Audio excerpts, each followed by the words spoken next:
All right. So to kind of wrap up this segment and to transition a little bit, and I don't want so I'm going to put a clock on this, JJ. We're going to spend a shorter amount of time on this than I would normally say we spend, right? Mhm. But one of the big questions that kind of comes out onto the board is like, what are you going to play for planetary quality? What are you going to play for show store downs? What do you want to play? What do you want to play? And what we're seeing is we're seeing Bulba Yellow coming back again, right? And we're seeing Sabine's still there, but kind of lowering a little bit. Like Sabine is kind of there, but not kind of Mhm. there, right? And Yeah. I think that's the biggest question is what are you looking to play? Because there's obviously a playbook that we have, and the playbook is like aggro beats this, mid range beats this, control beats this, right? And control is always going after mid range. Mid range can beat aggro, aggro can beat control. And then when you have a deck that can beat more than that, that's when you kind of go, oh, hey, hold on a second. Like that's extremely imperative, right? Um, and so I don't know, we're with the rise of control, you would think Sabine's going away. So I don't know what it's crazy to me. To me, that's a little crazy because if it's I haven't seen a big downturn in Sabine. Why do you think that we're seeing control? Are they able to transition and not be as controlish? What do you think? So I think the biggest part is the sideboard.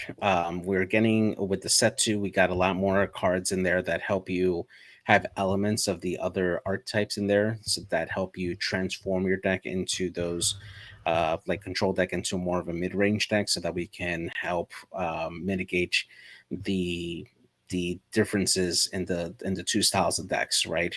And if you're able to utilize your sideboard correctly, you can change the feel of your deck. And I think that's what makes Boba so much more versatile now.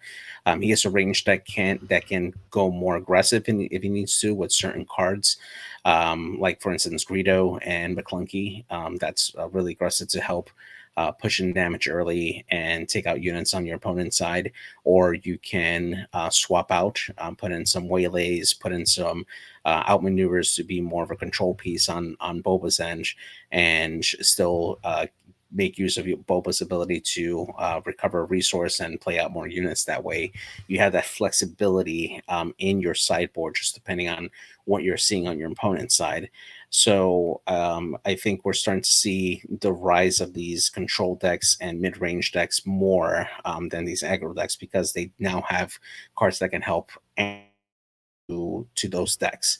And if your opponent has been playing just that style of deck only and hasn't adapted to morphing the deck in between rounds, so that way they can kind of have counters for the counter, then your opponent's going to have a harder time winning those second and third games against you once you've essentially altered your deck to adjust for what they're playing. So you think that it's some of the healing that is going into that sideboard that's helping with that? Yeah. Hmm. Well, and so like this is, I think that's a valid point, right? You know, like that's very valid for what we could or could not be seeing, you know, right? And I think the big thing that we have here is the pure fact that because of the rise of mid range now. So mid range, so we've got Kira, right? Kira, I think Kira has a very good play into you know, the Sabines and the Bobas of the world when it plays aggro. And because Boba Green's on the rise, Boba Yellow's morphine, Kira's now coming into play. We're seeing the Sabines and like we've never really seen Kylo's emerge.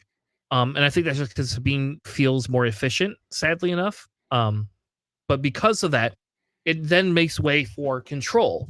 So it makes way, even though I have Kira in the control column, it also allows Kira to be mid range. And so you could play, so then you could play a 30-point Kira. It could still do decently into um, the aggro world. And it has the ability to heal and do all these other things. And now it is competing with control. And it still loses to hard control in my opinion. Like I will tell you, my Kira, when I play Kira into Pelp has like an advantage in my opinion over it. But I also play a lot of Pelp, so there's that. Yeah. But anyway, the long story short is we have some of those different fields. And so now we talk about planetary qualifiers, right? And when we talk about planetary qualifiers, we talk about what's coming up, right? If you have to play what feels comfortable. And I think JJ, like you would attest, like whatever you've been playing is what you should be playing when you go to a planetary qualifier. But having multiple decks is a big thing. And then asking, what is the game plan, right? So how many decks are you comfortable with? And then what is your game plan? So if you walk in and you're like, oh my gosh, everybody's running Sabine, do you want to run another aggro deck that can compete? Do you want to run a mid-range deck that can control it better without sacrificing too much game? Or do you want to run, a control deck just because Pelp is fun and everybody should be running Pelp instead? Except for Pelp mirrors are not the most fun unless you love grindy games. So I don't mind grindy games personally, and I'd rather play that than play against like a blue Iden. Those games are not super fun when you play Pelp, but anyway, the question is what is your game plan? And so the first thing is, number one, right, is we talk a little bit about, play what you're comfortable with. What have you been practicing? Have you been practicing getting reps in against all these other types of decks? And you have to look at your play style. My nephew, for example, is playing Kylo yellow. That's what he's playing. You know why? Because it is pure aggro at its best. Yeah. There's 3 or 4 lines of play. I guess I'm oversimplifying Kylo. I apologize, but it has limited lines of play and allows for him to basically know his one win condition is 90% of the time. How do I put more damage on your base? And that's it. Mm-hmm. So JJ, what would be another tip that you would say as we go into planetary qualifier season when you want to choose a specific deck? Like what are you looking to choose?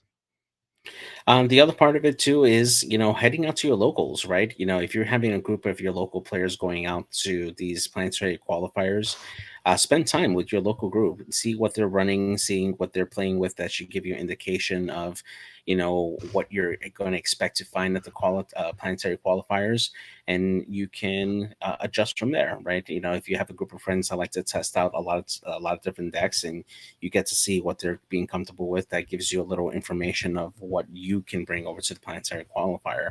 The other part of it too is if a lot of these local tournaments around where the planetary qualifiers are being held, a lot of them tend to post their results online. Check it out. Check out the different store events that are happening around the planetary qualifiers.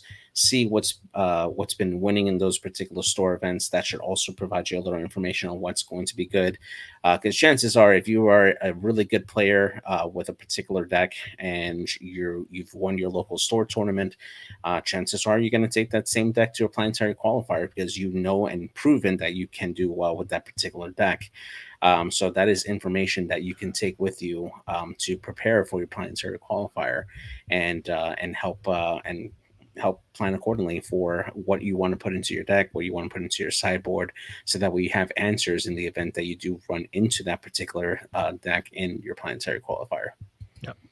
The third point I would like to make is when we talk about what is your game plan, right? That's super important. So JJ's saying, hey, go to your thing and find out what the specific cards people are playing and using to tech against other decks.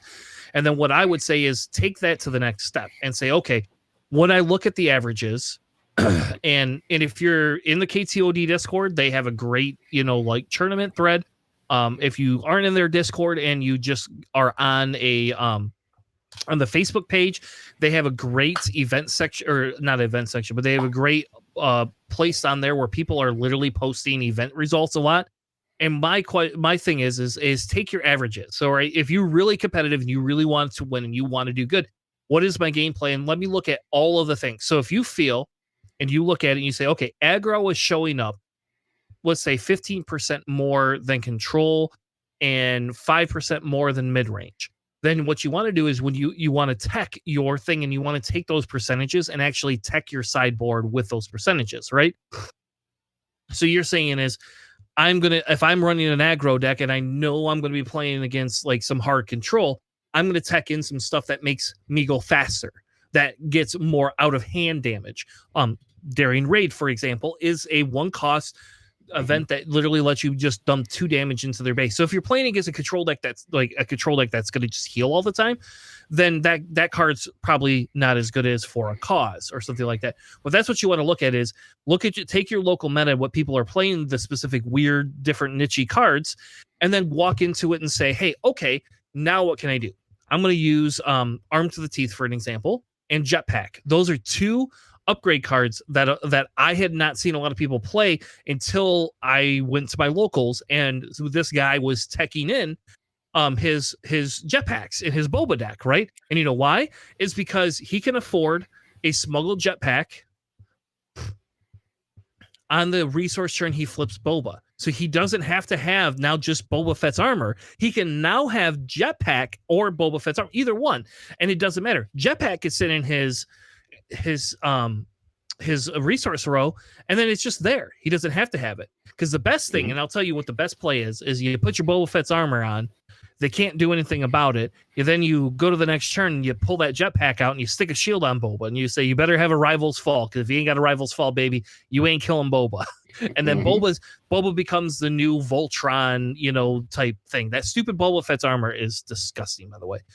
Yeah, it is. Yeah, like that's why you're seeing a little more confiscates being put into a lot of decks now because of that. Yep.